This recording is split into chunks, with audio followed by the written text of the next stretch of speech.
Will the G20 meeting produce good news for emerging markets? Let's go trading the globe. David Riedel of Riedel Research Group is in New York City with that. First of all, David, are we really expecting substantive work to be done at this G20? Well, that's kind of the operative word. Remember, this is a ministers meeting ahead of a big meeting in November. So the important thing about this is everyone gets in a room, including China and Brazil and the countries that have money, in a room with the U.S. and Europe and the countries that don't have money, and hopefully they can talk about ways that they can cooperate and work together. Because there's a very important EU meeting on the October 23rd, and hopefully all this politicking is building up to some sort of decision, in late October, early November for some progress. Well, you specialize in the countries that do have money. Right.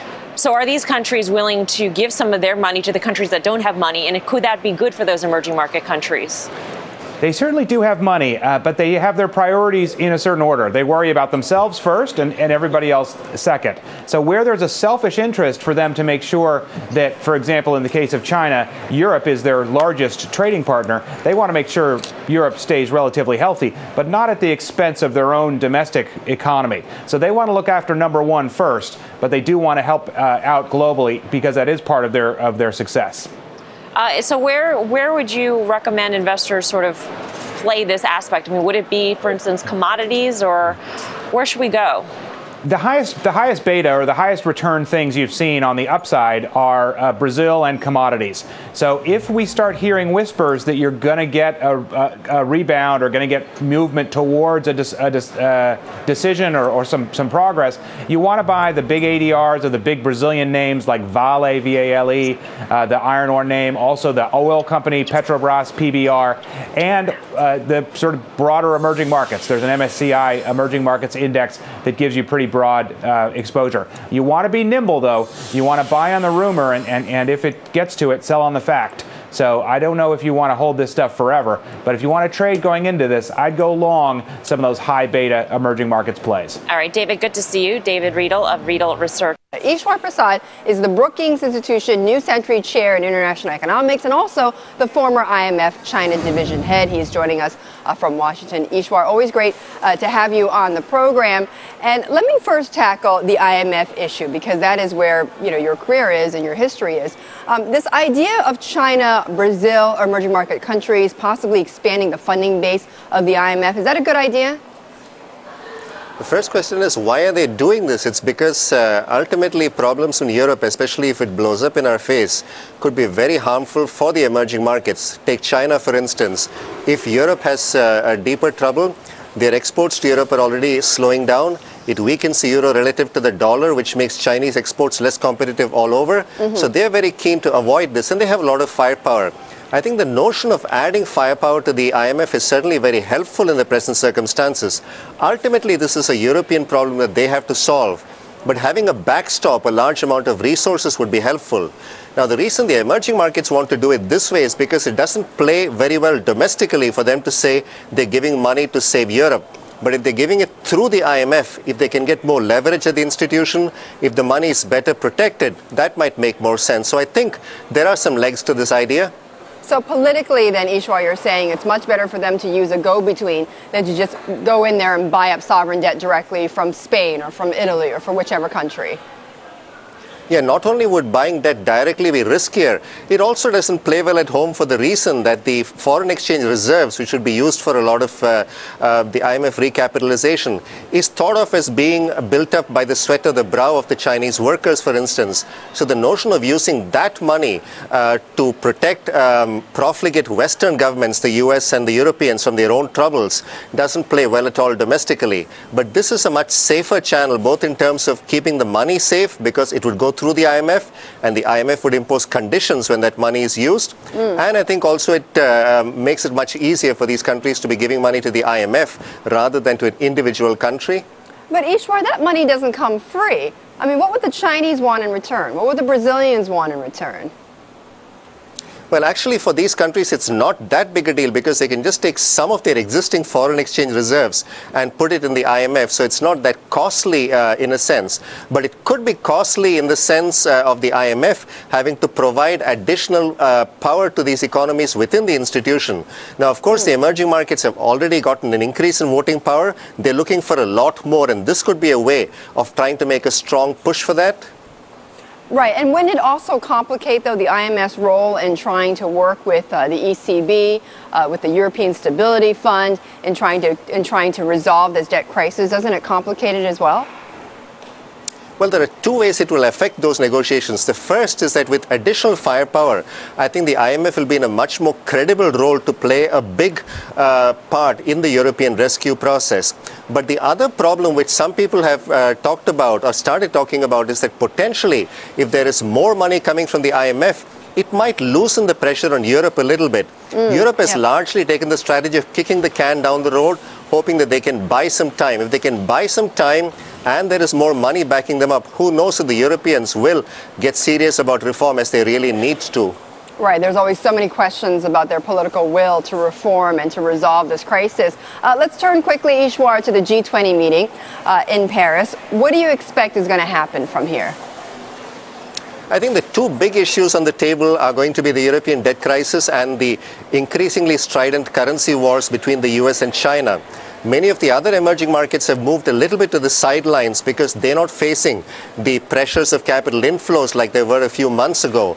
But I think between China and the US, things have gotten to a much more strident pitch. And that's going to be, I think, an important issue because the US has made it very clear that it wants to keep that issue front and center. Unfortunately, some of the longer term issues that the French had hoped to place on the agenda, like reform of the international monetary system, are going to take a backseat to these two immediate and pressing concerns.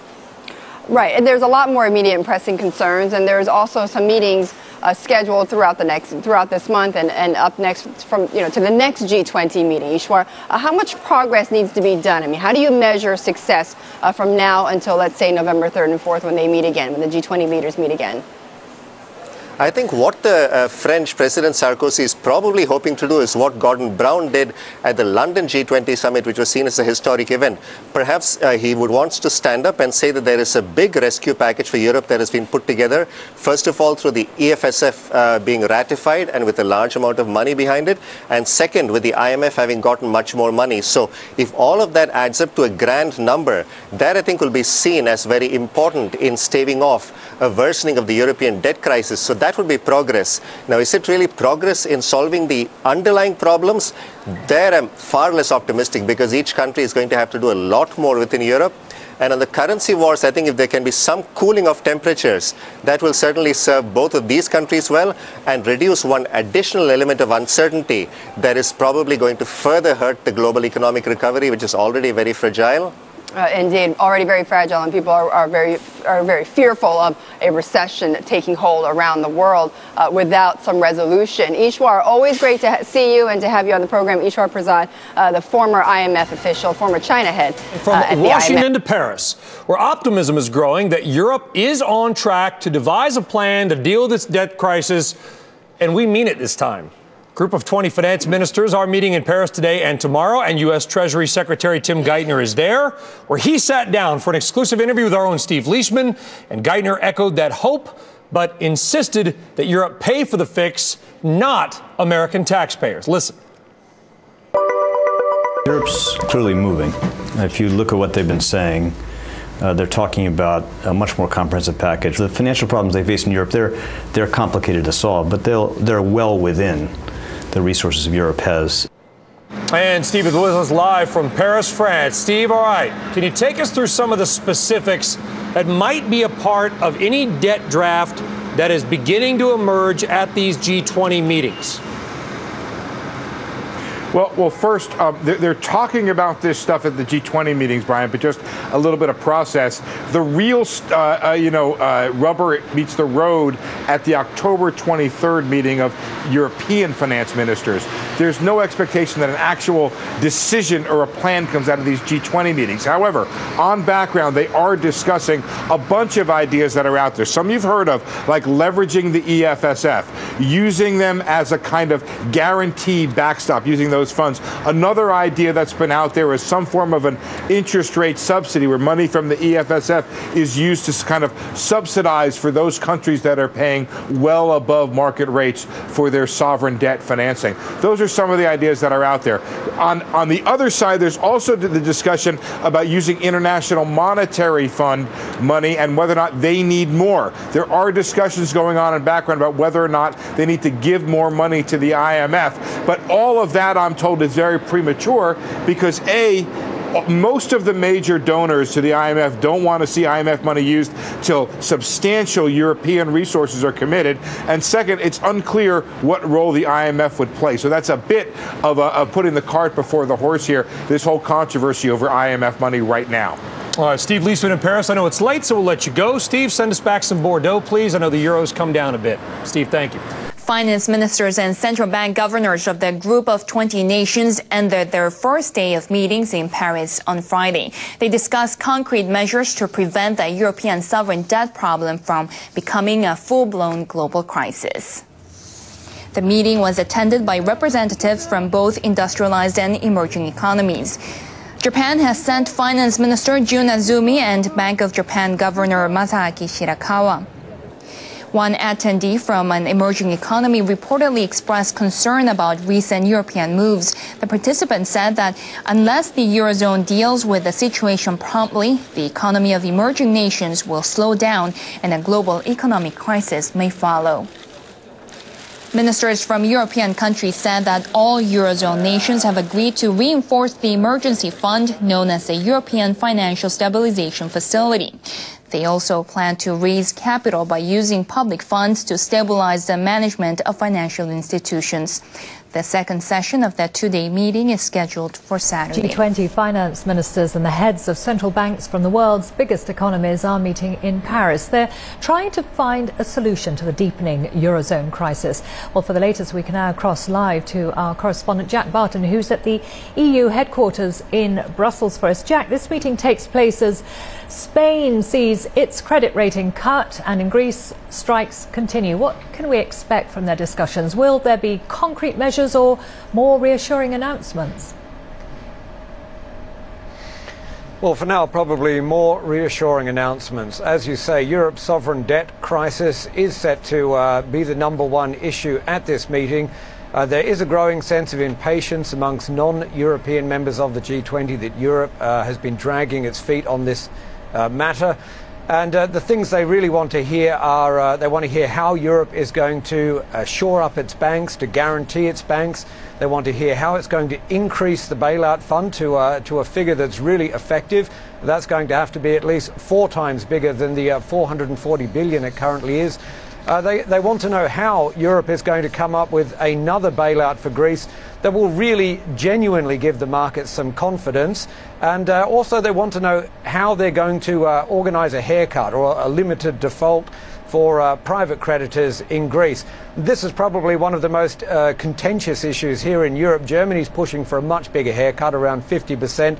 France really wants to limit that because, of course, of its the exposure of French banks to so much debt on the periphery. But there are going to be other big issues up for discussion today, increasing the firepower of the IMF when it comes to dealing with crisis in developed countries as opposed to emerging countries, and also laying out the groundwork for new regulations that all of the countries can agree on when it comes to banks that are considered too big to fail. But really, the main obstacles today are going to come back again to Europe's inability to come up with a clear picture, and also this growing trade row between Washington and Beijing, which is really threatening to overshadow this meeting at the moment. Well, I'd like to talk about that with you. So has there been much talk about the role played by the Chinese currency? Well, there's been a lot of talk behind the scenes and around the periphery of this meeting, and of course really it relates to the reaction of the US at the moment and the US move towards protectionism. because of its feeling that the yuan is being devalued. Specifically, this comes down to this US bill that is going to be presented to the Senate, which, if passed, would see tariffs slapped on countries that the US believes are devaluing their currencies. This, of course, would include China. So there is a lot of talk around this. Nobody wants to see the US move back into protectionism.